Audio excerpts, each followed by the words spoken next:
this is where everything changes. Stop asking, what does it cost me? And start asking, what is my time actually worth? The wealthiest people in the world don't just work harder, they work smarter. They delegate the low value tasks and they prioritize the high value work that they can do.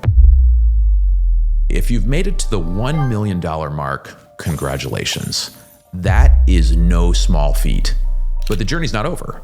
In fact, this is where it really begins. Welcome to my wealth creation series. In the first two videos, we covered broke to no joke, which was going from zero to your first $100,000. And then we went over the slowpoke phase, which was the long road from $100,000 all the way up to becoming a millionaire. So now we're entering the third, and in my opinion, the most exciting stage, which I call building your moat. This is the journey from $1 million all the way to $10 million. Now, the reason that this is the most exciting is that this is where everything changes. This is where you specialize. This is where you take chances. This is where the risks pay off. This is where you become an expert. This is where your life begins to look dramatically different from what you're used to. And why did I pick $10 million as the goal? It's not just a pretty round number, it is strategic. If you apply the 4% rule, that's the idea that you can safely withdraw 4% of your net worth every year without running out of money, then at $10 million, that's $400,000 a year or about $33,000 a month. And don't forget, that is a tax advantaged income. You're likely receiving it through dividends, real estate pass-throughs, or long-term capital gains, which are all taxed at lower rates than ordinary income, which is taxed at higher rates. For most people, $33,000 a month is freedom money. You can fly first class, you can live wherever you want, you can drive the car you want, you can take care of the people you love, you can give to charity, you can work, you can not work. That's the power of true financial independence. So if you're sitting at $1 million and you're ready to build something real, something permanent, then this is the path.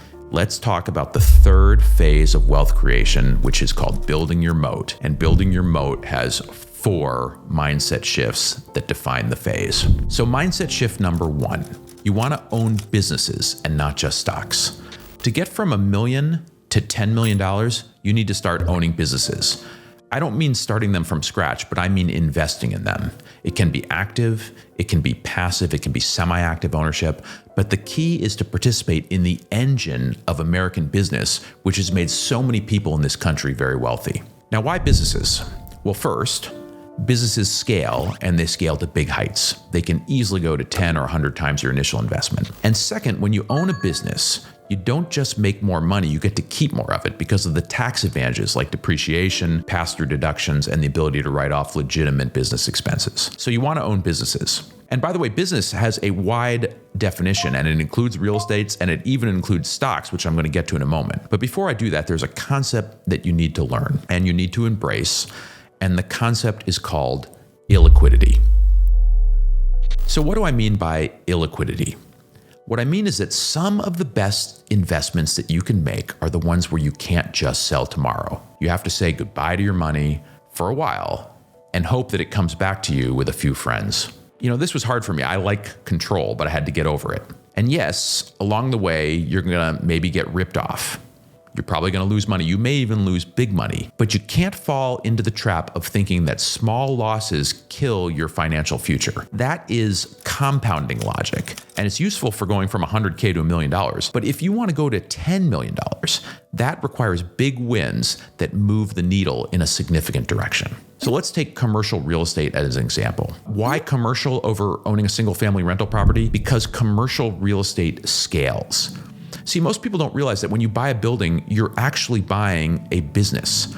The apartment complex, the warehouse, the retail center, it has income, it has expenses, it has customers, and it has operating systems. And the best part, you can hire people to run it for you. See, that is wealth leverage. And of course, it doesn't have to be real estate. You can invest in private businesses or even single publicly traded companies, as long as you understand their value. Which brings me to mindset shift number 2. Understand value and bet big.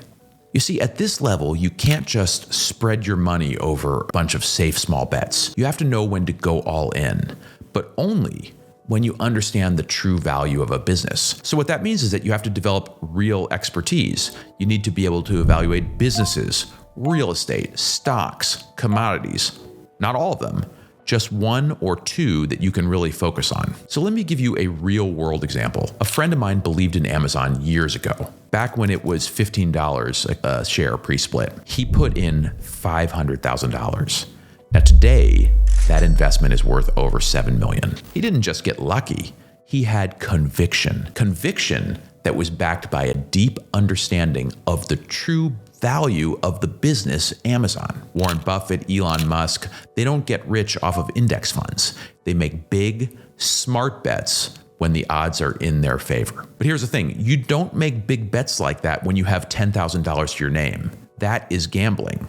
You make big bets when you've already built a solid base, $1 million, $2 million, and when you have the skill and you know the value of what you're betting on. That is how you jump levels. So mindset shift number 3 is that debt is now your ally. In Broke to No Joke, debt was your enemy, but now strategic debt becomes your friend. I'm not talking about credit cards or personal loans. I'm talking about leverage, smart borrowing against high value assets. At this stage, you need to learn about owner financing, where the seller helps you finance a deal, commercial lending, where stable cash flows gets you better terms, structured equity, using other people's capital to fund your acquisition. Used wisely, debt can amplify your returns and scale your success. And the key, of course, is that you only borrow against things that make you richer and don't borrow against things that make you poorer. But heavy borrowing is a key transition that you have to make to go from that $1 million to $10 million level. And then mindset shift number 4 is to value your time over your money. This one is so completely underrated, but it's completely critical. I have a friend, he's a great doctor. He makes about $400,000 a year. And he told me he likes mowing his own lawn because it gives him a sense of pride.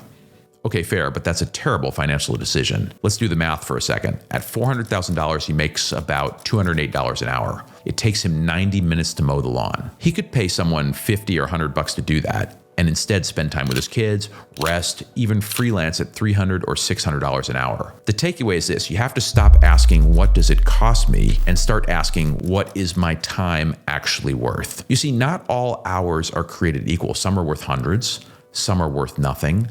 Some are worth less than nothing. The wealthiest people in the world don't just work harder, they work smarter. They delegate the low value tasks and they prioritize the high value work that they can do.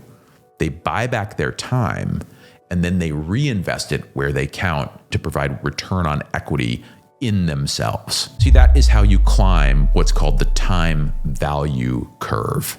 So it's a key aspect. So let me bring it all together. If you want to go from $1 million to $10 million, you need to stop thinking like a high income earner and start thinking like a wealth builder. Own businesses, make big bets with conviction, use debt strategically, and above all, value your time like it's gold. That's how you build your moat, your fortress, your legacy. If this video helped you, drop a like, hit subscribe, and leave a comment below on where you are in your journey. And next week, I'm going to go over phase 4, which is what I call bespoke. That's what happens after you hit $10 million.